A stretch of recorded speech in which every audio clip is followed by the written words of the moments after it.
Okay, this is the interview with Amanda Nauman for the Marginal Gains podcast. Here's our countdown, Amanda, in 5, 4, 3, 2, 1. Awesome. That's great. Right.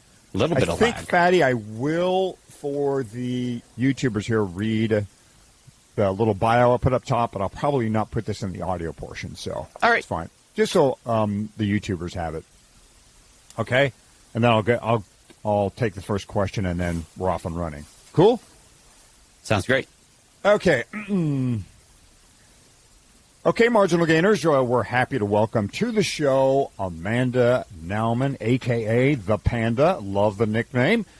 You're sitting here, Amanda, of course, with two fellas who have nicknames as well. So welcome to the circle. You have Fatty on my left, I'm Hottie, and Panda is front and center. So that's great. Great stuff. Amanda Nauman, folks, has quite a resume. I'm going to kind of rush through it here. No offense, Amanda, but we have a lot to talk about with you. Amanda is a two-time winner of Unbound. She won it in 2015, 2016. She was also second in 2017 and 2018. So that's quite a run for Amanda Nauman at what was called DK200.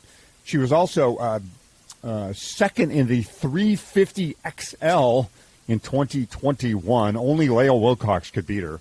Winner at Mid-South, winner at BWR San Diego, 5-time Rock Cobbler champ. That's a great race in Bakersfield. She's co-host of the Groadio Podcast. She sits on the Gravel Cycling Hall of Fame Advisory Board, co-founder of the Mammoth Tough Gravel Race, competed in the LIfeTime Grand Prix last year, and she's a self-titled pretend influencer. That is all great stuff. We want to welcome to the show Amanda Nauman. Amanda, there's a lot on your resume there. But what also catches the eye is that you have a master's in systems engineering, and you are a quality manager in the aerospace industry. What is that? Thanks. Thank you for the intro. Thanks for having me on. I'm really excited to be here. I always say I hate talking about myself on my own show, so I'm happy to do it on other people's shows. Yeah, I do. That's my job. I got my master's in systems engineering. I had a bunch of AP high school credits, so I finished my master's in my 5th year at college and just added stuff up while I was there and just stayed one more year to finish that. And right out of college, I got a job at Felt Bicycles in Irvine. So that was my first gig, was a bike industry project management for their engineering department.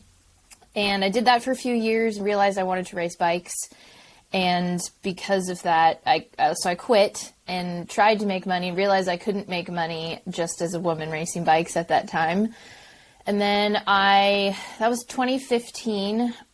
That was the first year I won DK. And I have emails of all the sponsorship stuff I sent at that time because I was June and I ended up going back to my job in July because I couldn't hack it. I wasn't making enough money, which is crazy to look back and think at that time. But my parents own a testing company for aerospace stuff, and they do flammability and toxicity testing. So at the time, they were getting really busy with a bunch of new regulations that the FAA had just put out. So my parents said, you can come and work for us and juggle the bike racing thing, and we'll give you the flexibility to do that. And it was the flexibility that I didn't have at Felt, so it worked out, and I kind of got back to a little bit more of the stuff that I had learned in school as well. So tell us a little bit about the day in the life for you. I mean, the list of things you're doing on your bike and around the bike world on their own seem like more than a full-time job. And it's awesome that you have some flexibility. But as the parent of another pro cyclist, Melissa Rollins, she also has a full-time job and is trying to balance that with being a pro. It seems like for women in particular, because of the lack of reasonable pay, it's hard to do, yet you are managing to make it happen. And so in addition to the flexibility that you get by working in a family business, how do you make it work? Yeah, my parents started the business in '99, and I think I just grew up seeing my parents working nonstop all the time. So for me, that was normal, and I think it's a negative thing now because I'm not good at chilling and not doing anything. I've always found a way to keep myself busy. So I've always joked that I've had 2 full-time jobs, and it's like an 80-hour week. because I'll get up, sometimes I'll start working, or sometimes I'll do my ride, whichever is more important. And then usually I don't get home until like 8, 9, 10, depending on the day. So it's not the healthiest lifestyle, I would say, especially where I am now. Looking back, I think I've pushed myself doing it that way since 2015. So yeah, I prioritize a lot of things. Like a lot of my days, I sit down with Dave in the morning and we say, okay, what's the most important stuff that we have to do today? Sometimes that is a workout, so things get scheduled around that. Sometimes it's a podcast at 8 a.m., so I do that and then schedule stuff afterwards. So yeah, it's kind of a juggling game, but I think I thrive better in the chaos. When I don't have stuff going on, I feel a little bit lost. Yeah. So let's turn the Wayback Machine on. Let's go prior to college and find out, and we like to ask all our guests this, Amanda, how did the bike enter your life? Yeah, my dad. So he was a desert moto racer, and when he had kids, wanted to put that on hold a little bit, and he felt mountain biking was a little bit safer. So he started doing that, and my definition of mountain biking at a young age was going to Mammoth Mountain and riding chairlifts. So that was my whole experience when it came to mountain biking. So when I got to college and there was the collegiate, the ECCC series on the East Coast, they had mountain bike racing. I remember somebody asking me to go to a mountain bike race, and I was like, mountain biking's easy. What are you talking about? You just sit on a chairlift and you ride downhill. And they're like, no, that is not what that is. So I was very spoiled, I think. Like, my introduction to that sport was, going to a mountain and riding downhill. And because of that, unknowingly, I think my dad forced me to learn those skills and didn't realize it was something that would benefit me down the road. And then I went in college, I started doing triathlons. So I was a swimmer, I swam through college, and triathlon kind of saved my swimming career because it gave me some balance. And then I realized I was just good at the bike. So once I started working at Felt Bicycles, I had a bunch of coworkers who raced cross, they raced mountain bikes, and just forced me to get out of my comfort zone and doing some other disciplines. And that was when I realized I was good at those. So I kind of just switched over, and I hated running, so it fit. And did you hate the distance swimming? I know you were a distance swimmer for a while too. I didn't hate it. It was part of my life for a really long time. I just got burnt out a little bit during college. I think it's a lot, like the training and the hours that I put in. Looking back, I don't even know if I ride my bike that much in a week. And because of that, I needed to find something that brought me a little bit more joy, and doing triathlons was part of that for me.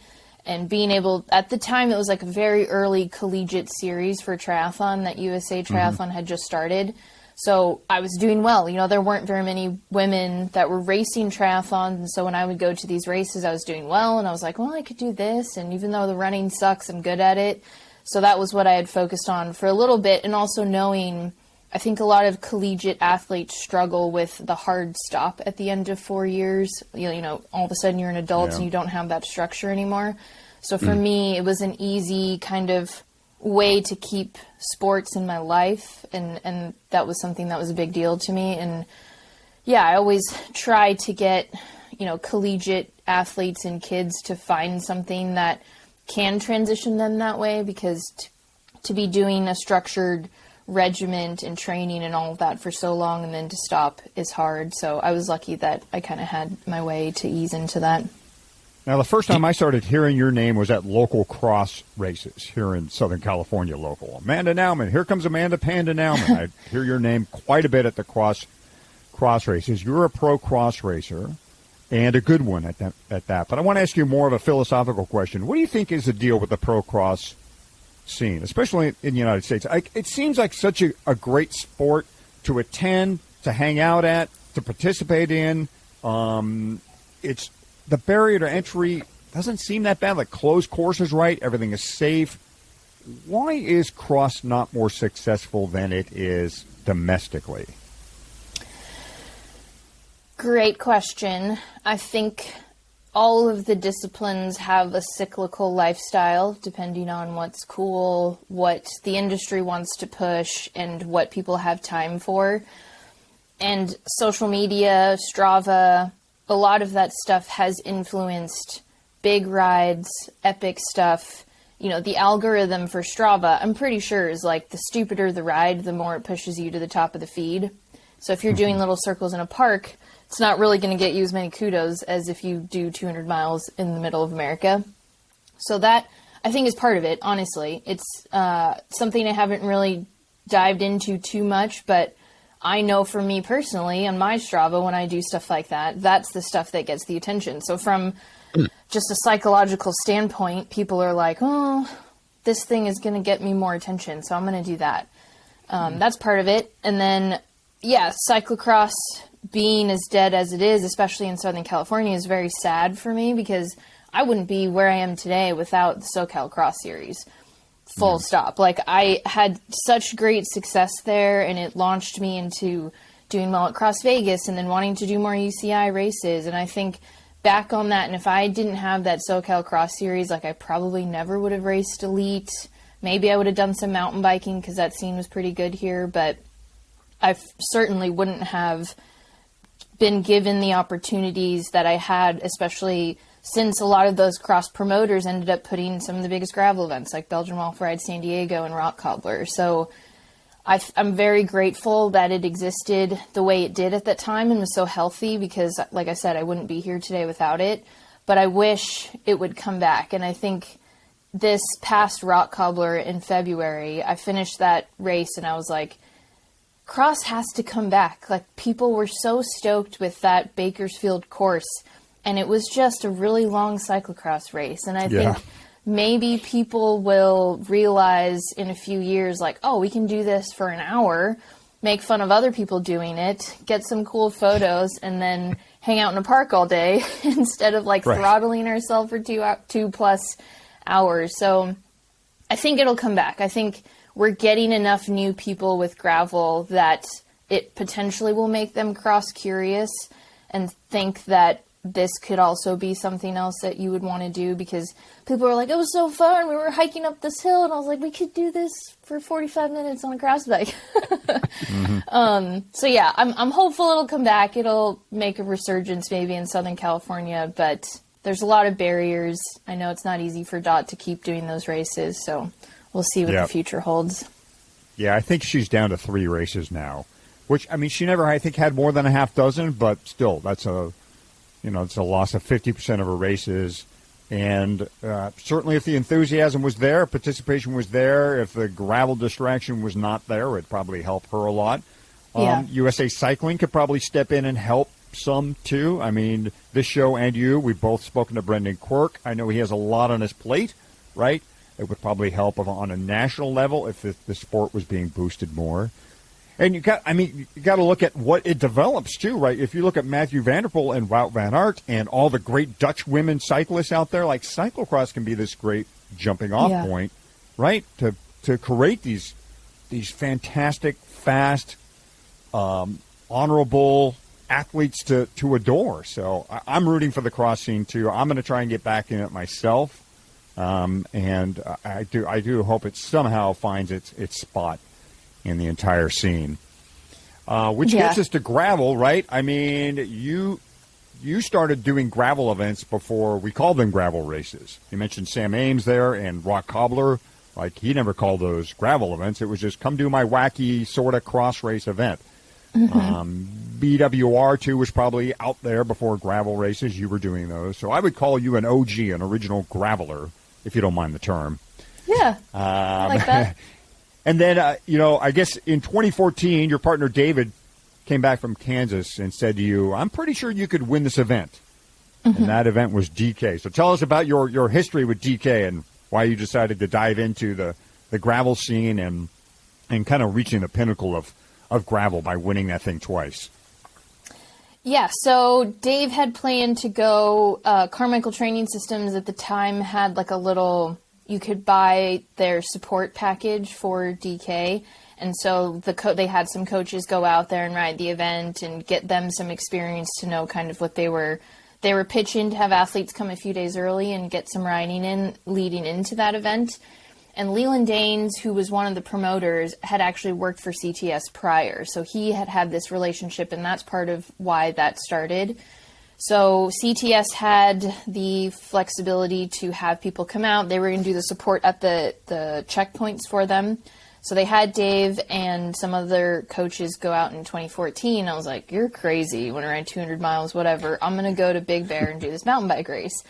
So I went up and raced my mountain bike that weekend. And I remember Barry Wicks he was racing that year, and he was like posting these selfies on Instagram, probably every like 50 miles or something, like in some sort of increment during this race. And I thought it was so cool because there was a way for me to follow this stupid ride just from Barry Wicks posting on Instagram. And they had the checkpoint thing, so I'm pretty sure that I could see where Matt and David were. And at some point they were like in the 80s, and then slowly but surely they worked their way up, and they finished like 9th and 10th that year. And it was awesome. So he called me, oh, this is the greatest thing ever. Rebecca Rush was racing. And it was him riding with Rebecca that kind of led him to say, I think you could win this thing. Because when he was riding with her, he was kind of thinking like, Amanda can do this too.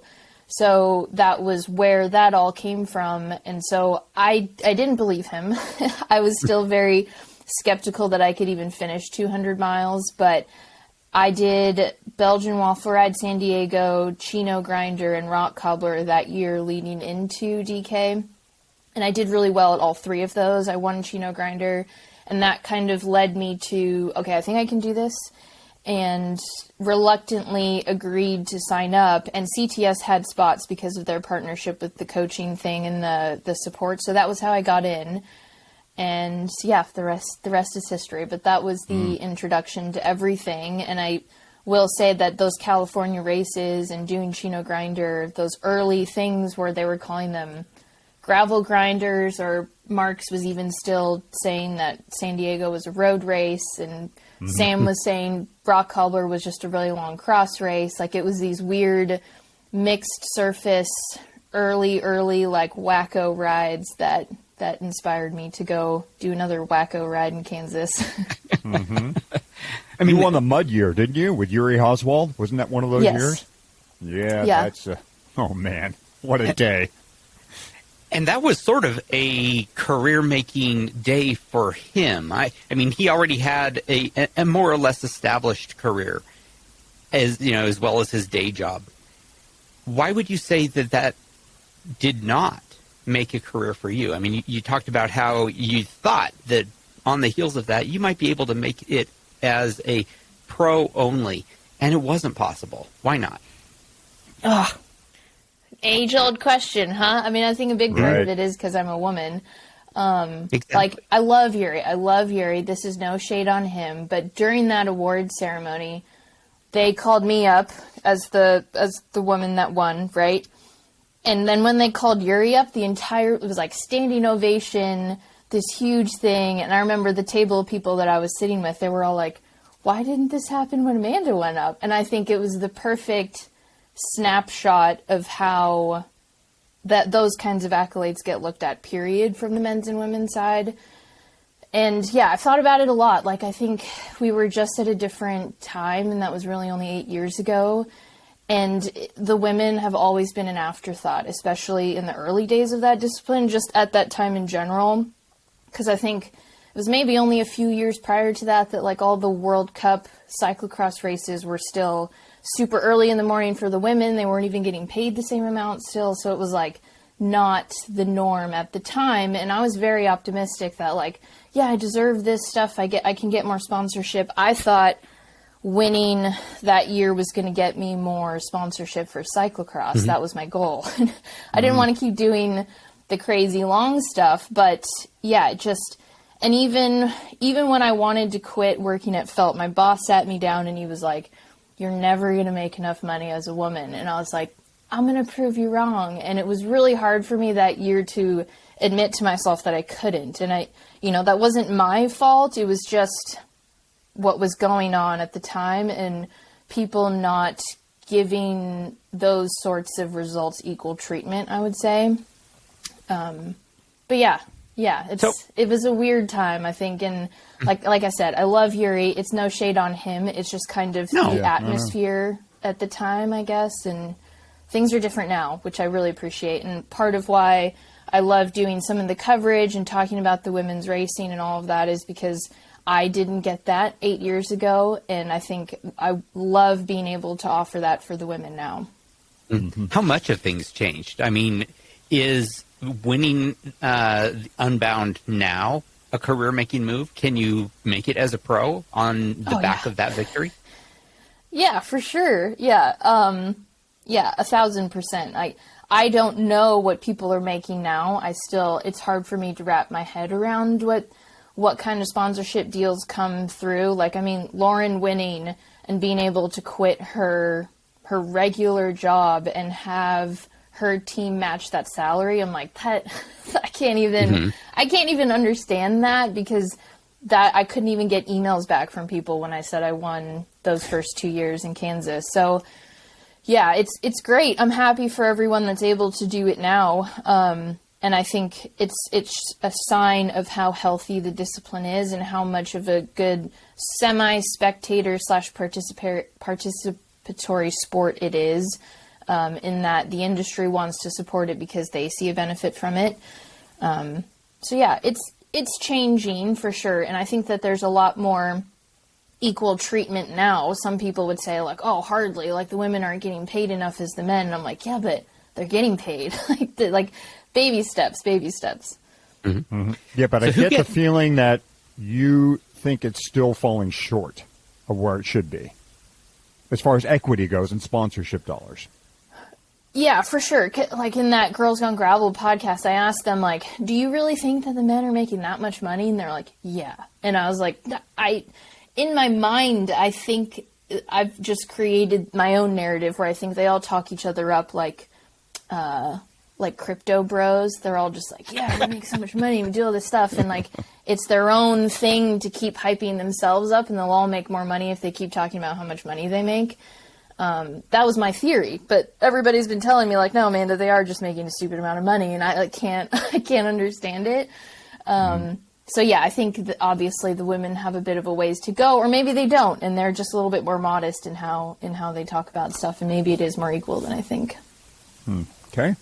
By the way, the women get their own start this year at Unbound, and we see some waffling back and forth. Michael Marks at BWR experimented with that, went back to a mass start. Do you like the women's only start for these big gravel events? Now, yeah, for sure. I mean, I think because of the races having so much on the line in terms of the money that can be made from a result, they should have their own way to start it fairly. I just got back from Flint Hills Gravel Ride in Kansas this past weekend, and Bobby had about 800 people there. It was a mass start. We weren't like packed into a corral at the start. It was very loose, very much OG grassroots style. And I was like, this is the kind of mass start that I appreciate. Had there been more money on the line, more women there, yes, I think it's nicer to have that separate way to start a race and know where your competitors are at. I think that's probably been the biggest complaint of a lot of the women in the Grand Prix last year, and a lot of just the more women in general who are starting to race gravel are like, I don't even know where the race is. And I think I want the women to have their race and know how to race each other. And in that regard, in those events that have more on the line, I think it's good for them to be able to at least start together and know who's around them, because we all like a good bike race. If we don't know where the bike race is happening, it's not as fun. Mm-hmm. Absolutely. I asked Michael Marks about this, and that is live TV coverage. Now, we're getting some like social media updates and some folks attempting to do stuff online and streaming. LIfeTime kind of had this failed attempt at doing, streaming live coverage. What do you think? Does gravel racing and this new movement need any type of live television coverage to kind of take it up another notch? Or do you like it the way it is, kind of organic and follow a Twitter feed and do that type of thing? I think I haven't ever really watched the live stuff that Flo did with Unbound in the past couple years because I'm there doing something. But from what I've heard is that there's a lot of lull, there's a lot of, they have to do a lot of filler because what do you talk about for that long? So there's room for coverage, yes. I don't know if it necessarily has to be completely live and for the entire duration in terms of how each event goes. But in certain events, it can be done in a unique way. And I think Unbound has the opportunity to do it, in that way where they can intersperse things or try to find the moments that make sense. But right now, I think they're all struggling with the remoteness of it all and the fact that we do go in like backcountry areas with very little cell service. So I know that they're experimenting with how to cross that barrier. And I was just talking to Michelle Duffy in Kansas about the Natural Selection Tour, which is Travis Rice's like free ride snowboarding stuff. And they had full live coverage the whole time during that event. And it was like in the middle of nowhere, Canada. And so watching some of these other sports play out, I'm like, this can happen with gravel in these, very remote areas. I think we're just a little bit behind the curve on how best to execute that. I know that Flow has complained that it's just too hard and they don't want to do it, but I think it's possible, and I think people actually want to pay attention to it. When I did the coverage for Belgian Waffle Ride Arizona, it didn't have to be like live the whole time, but people still appreciated getting updates on what was happening during the event. And I think that's the key, is that people are paying attention on the weekends when those races are happening, and there is an audience there for that. Just the best way to do it can be unique to each event.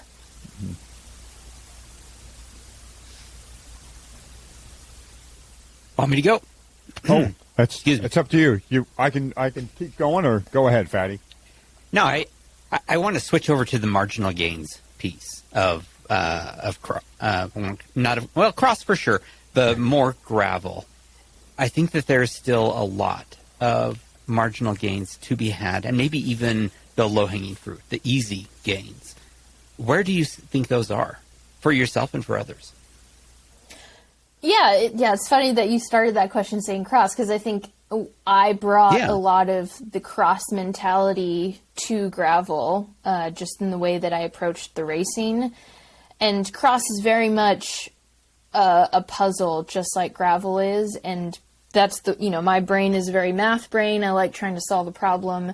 And that was why cross was so fun for me, was because you could win a race pedaling less than your competitor. And to me, that was always the most fascinating part of it. It wasn't who was the strongest. It was mostly who was the smartest and who had good bike handling skills. And that was, like I said, the most fun part about it was trying to solve that problem of being a good cross racer. So when I started doing gravel, a lot of that same mentality I brought over, even that either the first or second year, it was probably in 2016, that I had like spare wheels in the pit at the checkpoint at Unbound. And I remember people being like, oh, can she even do that? I'm like, yeah, it just says you have to finish on the same frame that you started with in the rules that they had. So there were ways early on that I brought that idea of like, well, I want to win this thing, so how can I do that in the most efficient way possible? And the beauty of gravel at that time was that learning curve, there was still a lot of those marginal gains to be had, because for the most part, it was just this big epic challenge that people were doing. And as people sprinkled in this, like, I want to win this thing, then those ways of being more efficient, trying to be faster, like, just piled on a lot faster. So yeah, definitely more bigger marginal gains early on, and now they're a lot smaller and tighter, and Aerobars and skin suits and all of that. But it's fun to, I think, see the racing now and how it's evolved, and dive into the thought process for a lot of those racers on Groadio is fun for me, because I think at the time that I was racing, and I got like ridiculed for wanting to race gravel, and part of why I love doing Groadio now is like, it's very just widely accepted that these people are racing, they're racing for money, it's a serious discipline.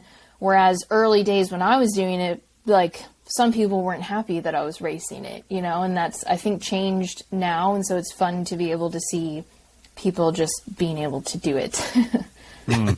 People are weird. Why would somebody not be happy with you racing a gravel event? Maybe you don't know the answer to that. Spirit of gravel, bro. I knew that was what you were going to say. Yeah. But I mean, people say that without irony at all. And it kind of, well, we don't need to go into, you have a whole podcast about that, but, but the Aerobars, things that are helping you be as fast as possible are being specifically are being ruled out going forward. Curious how you feel about that. Yeah, Aerobars specifically I'm fine with. I think it's a safety thing. Like, I saw a lot of pictures of women in Aerobars in groups early in the race at Unbound last year, and I was not happy about it because I was like, this is the reason why they're going to get banned, is because you're all riding in the Aerobars in a group, which is the most dangerous situation to be in. And sure enough, like that's what happens. If enough people are choosing to use them in a dangerous way, then it's going to ruin it for everybody else. So a lot of that conversation was always like, oh, Aerobars are fine once people are using them when they're by themselves and in the middle of nowhere. But if people are doing it in a group of 30, I'm like, no, you're going to take 20 people out behind you if something happens and you hit a rock in the wrong way. So I'm totally fine with it in the big races. I think Unbound and LIfeTime made a great decision specifically on that going forward. But like I always say about all the gravel events, they're all unique. They're all situational. In some events it makes sense and it's fine and people can make smart choices. And in other events, it's too chaotic and the promoter needs to make a decision on what's best for everyone else, not the people trying to win it. So it's okay. Yeah, it's just growing. You used Aerobars to great success in the XL. Did you use them in your 200 attempts? When you raced the 200, in other words? No, I was very much anti-Aerobars for the 200 for that safety angle. Because I think, it's just dangerous. And being on rocks specifically where you can't entirely judge the terrain perfectly is just not safe for everyone else. So, I used it for XL, and I made sure to use them only when I wasn't around other people, which was a very long time at that event. Yeah. So Wheels in the Pit was kind of your early little secret. What other little early gains did you find and you've held on to over the years? Little things like I had a 1x setup, I think, for 2015 and 2016, and that was just a carryover from cyclocross. We were using Donnelly tires, which were all cross stuff in those early years. My 1x setup, I think that first year was like an XTR rear derailleur with a front chainring, and the talk of the town at the time was like, how did Dave wire those shifters to work with the XTR rear derailleur? So it was just little things like that. And part of what makes me sad now is that those early years of gravel was such a time for the nerds because there wasn't gravel specific stuff that everybody was piecing together random things to make it work for them. And now that the equipment has become so much more tailored to the terrain and the style of events, it's just plug and play. There's a lot less thinking, whereas it's fun to think back in those early days, and Dave and I are like looking stuff up and will this work and what kind of tires are there? At the time we probably had like 5 to 10 tires to choose from that made sense. And now there's like 500 to 1,000 that you could choose from. So I do miss that. I do miss that nerdy aspect that the industry has done a lot of the thinking for the masses already and kind of given some good options. So, yeah. Yeah, now we have gravelers, including one of SILCA's, going to wind tunnels and, really trying to dial this thing in. Again, this is about what's at stake, right, Amanda? There's so much at stake now. The professionalization of gravel is driving a lot of this. Yeah. Oh, yeah, for sure. And that's why I said it's just so fascinating for me to look at it. And I appreciate when people want to hear my opinion on it because it was so different a decade ago, 8 years ago even. And it's fun to just see it evolve from, like, if I went back and talked to myself in 2014 and been like, people are going to be professional gravel racers, I would have been like, you're crazy. So yeah, it's fun. I appreciate it, and I appreciate that I was part of that rise. I think I'm very thankful that I was in the right place at the right time to want to do those things. And I will say that one aspect of the professionalization of it that makes me a little sad is the fact that some racers feel like doing gravel is something that they have to do, not something that they want to do.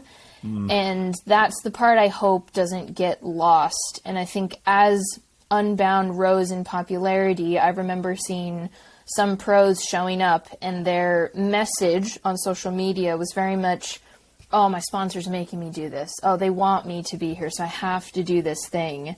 And I really did not like that was the narrative that they were pushing, because I felt like it was insulting to everyone else who has to get into a lottery, who this is a really big challenge for them.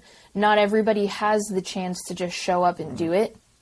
So I think as the discipline evolves, I hope that more pros and the people racing see how special it is, and that they're privileged in the sense that they can just show up and race it, whereas to a lot of other people, it's simply finishing and showing up and going on this adventure. And I think, yeah, when they kind of lament having to do something, or they quit because it's not going their way, I'm like, you don't get it. Mm-hmm. So, like, rules and professionals brings up another great topic, and that is gravel nationals and gravel worlds. Now, those events aren't exclusive to pros, but we know who gets most of the coverage there. Do you like this direction? We have worlds, and now USAC has just announced a nationals. How do you feel about that?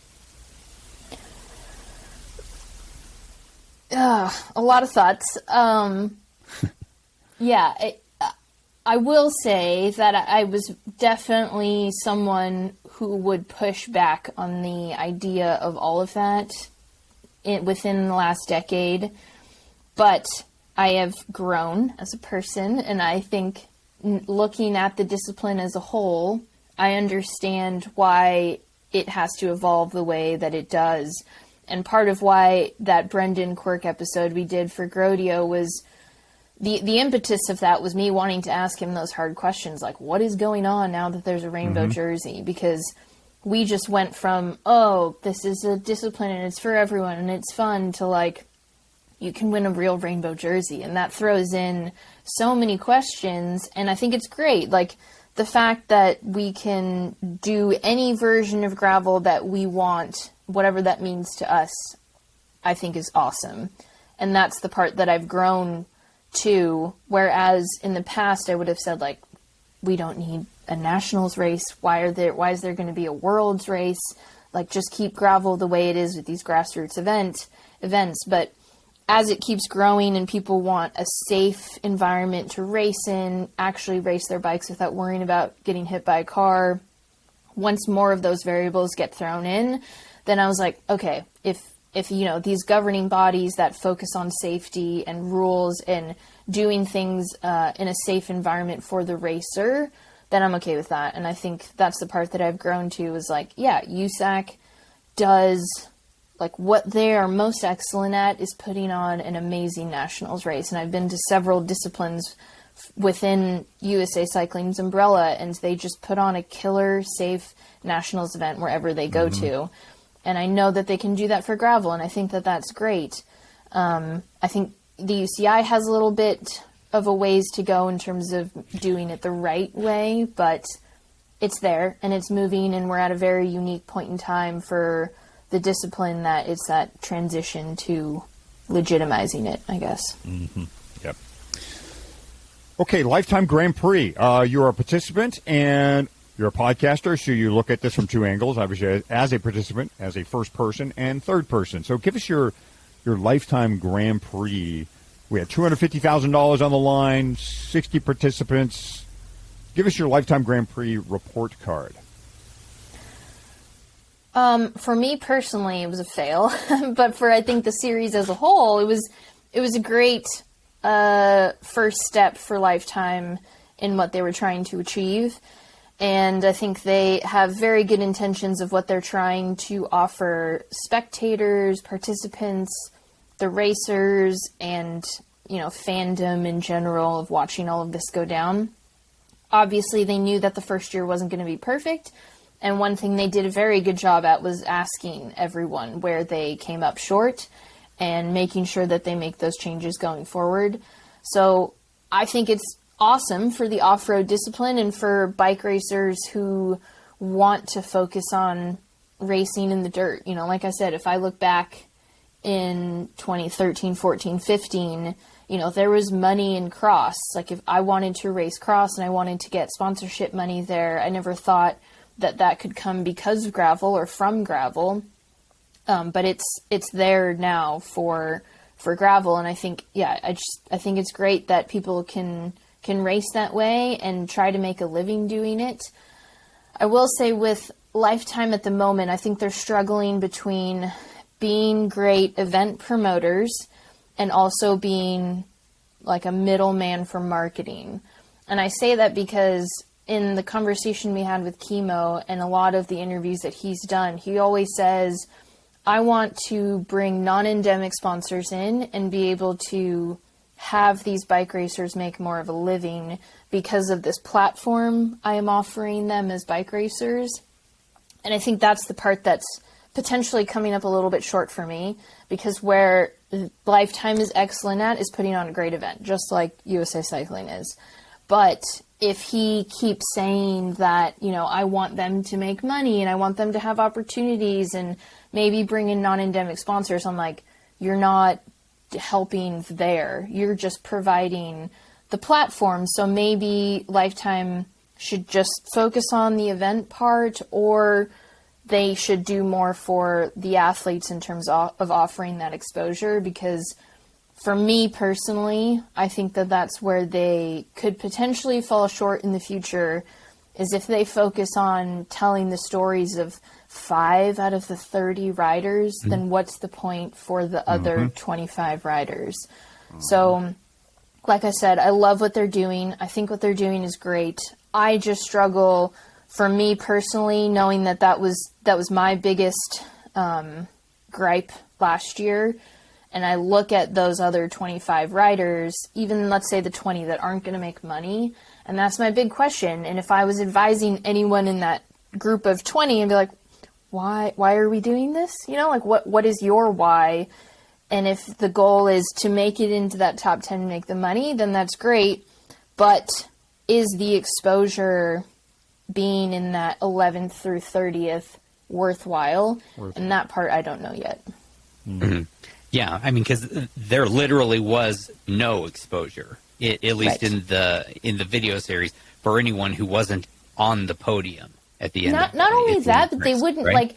They were in the same shots as other riders who were being told in those storylines, and they wouldn't even put Evelyn Dong is also in this. She was in the background. I'm like, why aren't we talking about anybody else in these scenes? It was bizarre to me, because I was like, there's so many other people here and great stories. I think what they did with the Call of a Lifetime was beautiful and amazing and a great watch, but I was like, the missed opportunity is the breadth of riders that they have. Mm-hmm. Yep. So for next year, suddenly you're the director of this, of episode 2 of this series. What would it contain?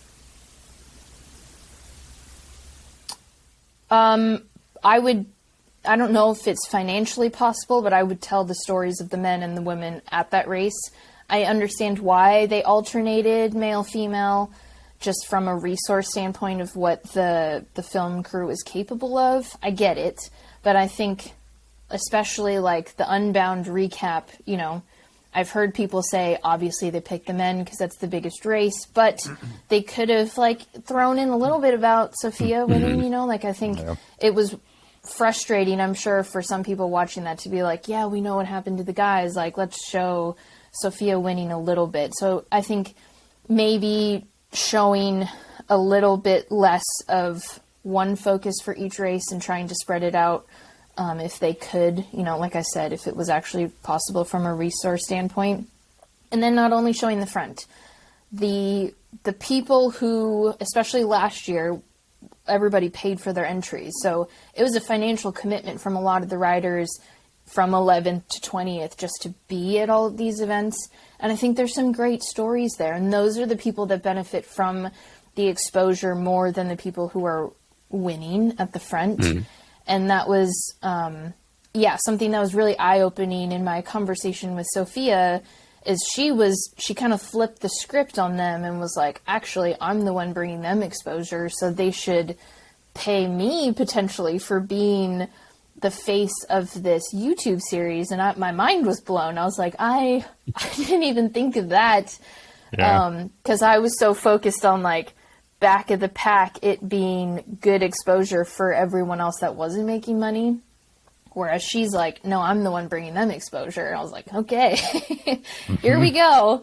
So yeah, there's opportunity for LIfeTime to offer that exposure to the people who don't have as much of it at the moment. Yeah, because they're the ones that need the most help at that point, yes. Right? Because they're not getting the traditional press coverage of being on the podium. To keep the whole series alive and lift the whole series up. You need to get back to the back of the pack and go, okay, racer number 29, whoever came in 28th, what was the story today? How did you struggle out there? What's it going to take for you to move up? Hey, Ashton Lambie, you're a track superstar. Yes. What are you even doing in this thing, right? I mean, those types of stories were the ones that got overlooked, and the ones we saw were the same ones kind of recycled over and over, which was a bit of a disappointment. But like you said, their first year, I get it. They're not going to get it absolutely right. There's no way to please everybody in that first year. Yeah. Did you guys watch the Drive to Survive stuff? Yes, I watch them all. Yeah, and that's the early Drive to Survive. There's nothing about Lewis. We were watching mid-pack, midfield racers, and they were telling their stories, and I was like, yeah, Lewis is winning, whatever. It's great. We all know Lewis is winning. But the stuff that was happening in the midfield was so fascinating and interesting. And I think that's probably where LIfeTime should move going forward, is because there are so many good battles, that are happening down the line. Mm-hmm. Totally agree with that. Somewhere out there is some pro woman who is asking herself whether she ought to throw her hat in the ring for the 2024 Grand Prix. What would you say to that woman?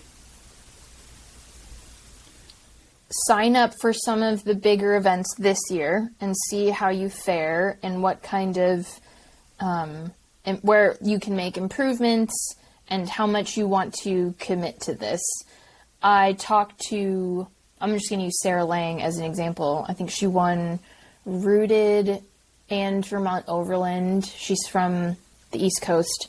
And she's a very strong rider. She's in, I think, early 30s, similar to me.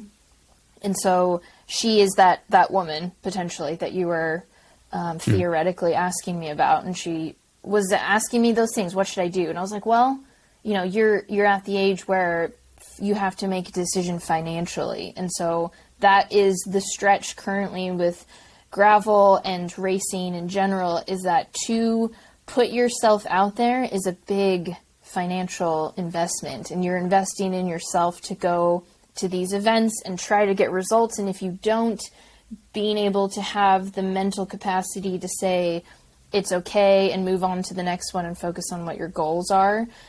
So yeah, for women specifically, I always push the financial angle of being smart with money first and foremost. And that's probably just an influence from my parents of always telling me to be smart and not, just trying to be a bike racer forever, because it's not sustainable. And thinking about your career and your life and other things that you want more than just the quick satisfaction of getting a result or a podium or whatever that is. So if you think you're strong, you want to chase your bike racing dreams and you have these goals, that's great. Just make sure you balance the pros and cons of like what that could mean for your future, because you could crash once and it'll take you out for a year. And if you didn't focus on your degree or a job and all that other stuff, then you could be in a worse position for the rest of your life. Mm-hmm. So that's not just good. So that's not just good guidance for someone who's considering the Grand Prix. That's good guidance for anyone who's considering bike racing as at least somewhat of their profession at all, man or woman. Yeah. I think, like I said, I have a very unique perspective, and I think when I got on the phone with Sarah that day and had that conversation with her, I think she was expecting me to be like, yeah, you can do great. Like, you'll get sponsorship money and bike racing's awesome. But I was like, make sure this is something you want to do. Are you okay with, like, risking stuff for this goal? And yeah, so I try to have that conversation with a lot of collegiate athletes too, because, you're trying to weigh that thing of, should I focus on my job or should I focus on these lofty bike racing goals and dreams of glory? So it's important to think about the rest of your life as well. Mm-hmm. Some of us kind of roll our eyes at the influencer model that is kind of supporting a lot of this gravel pro racing right now. But does it work? Does it, especially with women, is it a way to help them to follow, to subscribe, to do all that stuff? Yes.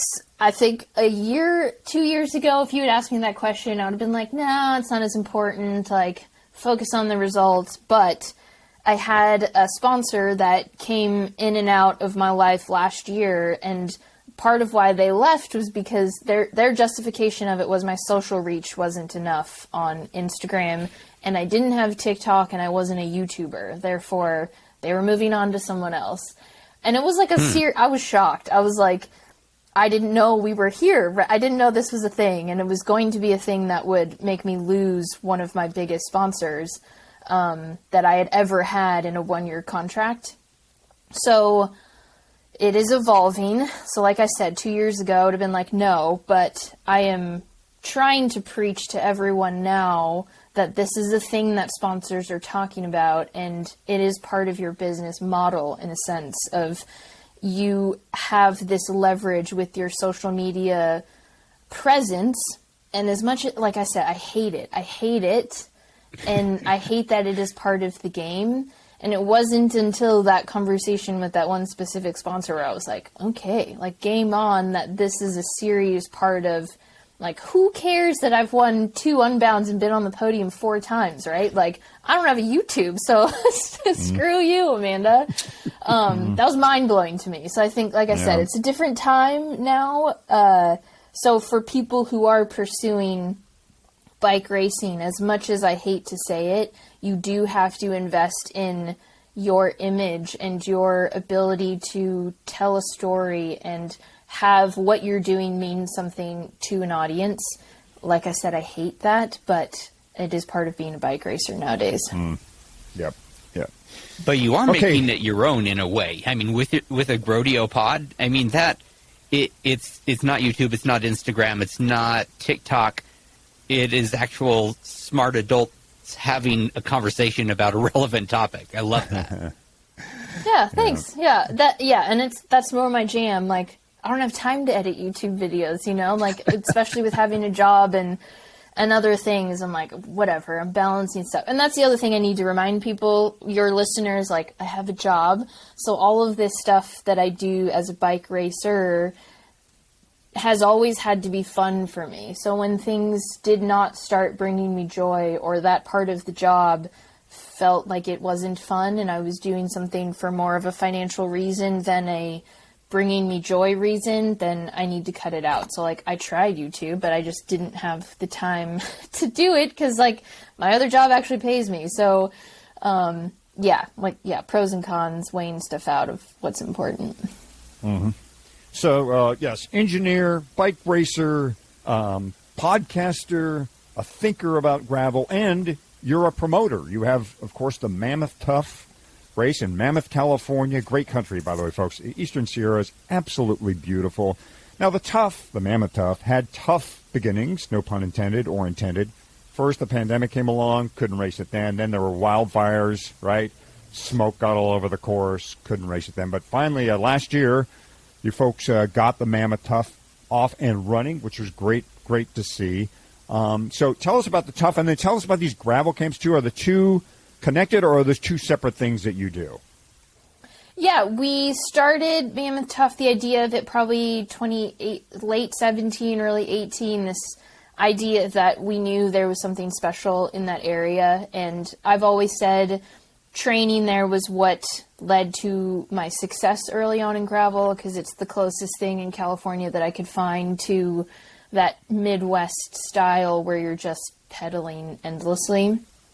California has a lot of gravel events and stuff, but they're very climby, they're very different, they're not like the middle of California, but the Owens Valley specifically and that east side has the perfect terrain to mimic some of the stuff that you would see in the Midwest.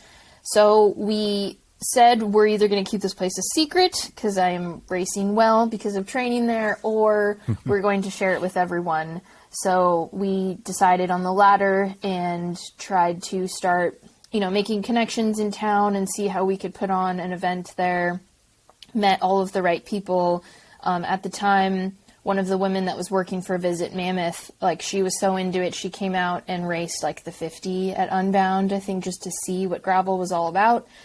And once we hooked her and a lot of the people in town on the idea that this could be a gravel mecca in California, then a lot of people were on board and seeing it be successful. And specifically in September, it's a shoulder season for Mountain Town. And because of that, they're trying to make September this endurance month. So the Grand Fondo is the weekend before us, Labor Day weekend. We are the weekend after, and then Tim Tollefson has the Mammoth Trail Fest, which is the new ultra running that weekend after. Mm-hmm. So September is now the endurance athlete month in Mammoth. And we had the ability to put it on finally last year. And I think going forward, that's going to be our weekend, which is the second weekend in September. Mm-hmm. Where and can then people learn more? How does your gravel camp situation either work with Tough, or is that a separate thing that you do, gravel camps? Yeah, it was always part of the 5-year plan, was we wanted to work camps in there, and not being able to put on the event for 2 years shifted that in a weird way to where we were doing camps before we even put on an event. So we had this idea of let's do the event once, then we can start doing camps, inspire people to learn more about this challenge. Because we never got to do the event, we were doing camps before it, which turned out to be a blessing in disguise, because we could kind of, get smaller groups together, work out the kinks on the camps. So for the camps that we did in Bishop and Mammoth, we only ever had 4 or 5 people at a time at those. So they were smaller, more intimate, getting people used to the terrain in the Owens Valley, because, like I said, it is so unique and not unlike anything else in California. So because of that, like I said, we were able to fine tune it a little bit and do it the way that we wanted to. And once we made the decision to expand camps outside of California, branding it as Mammoth Tough camps didn't make sense. And like I said, in part of our plan, we always wanted to make an umbrella for the tough stuff that we were doing. Therefore, Tough Ventures happened this past winter when we were trying to figure out what we wanted that umbrella to look like. So Tough Ventures was born to house Mammoth Tough, any events that we do in the future, which I'm not too keen on, but it's there if we want to. And then all the camps that we're doing. And part of that is because we're doing 2 camps in Kansas this year. So they are just Tough camps, period. It doesn't have to be tied to Mammoth. So in the future, we could potentially do Tough camps wherever we wanted to. Mm-hmm. And this past weekend was the first time that we did a camp leading into event, which was awesome. And a lot of people appreciated, getting to ride with other people for a few days leading into something big and getting the confidence to tackle something that they were maybe not so sure that they could do had they not been able to learn some stuff leading up to it. Mm-hmm. And where would people go to learn more? Tough.ventures. So part of why Ventures came around was because in the domain names, .ventures is an option. So Tough.ventures, that houses all of our Mammoth information, all of the camps. I don't know if I've talked about this publicly, but the Caldera routes and that big bike packing stuff that is in and around Mammoth Lakes.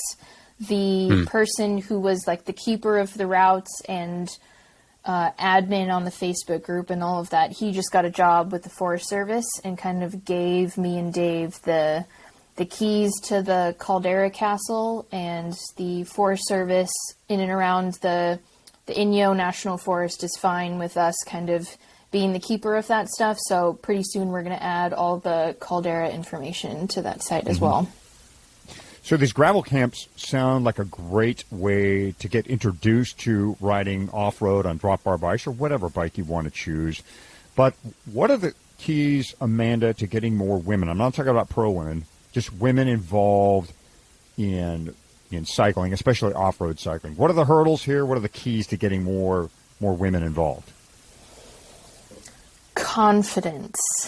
That, that has been my big eye-opening thing, I think, in the past couple years, is the lack of belief in themselves that I see a lot of women have. And, I guess I had this conversation with somebody recently because we were lamenting, like, I hate how women are always like, I can't do that, that's not for me, or like, I don't think I'm capable.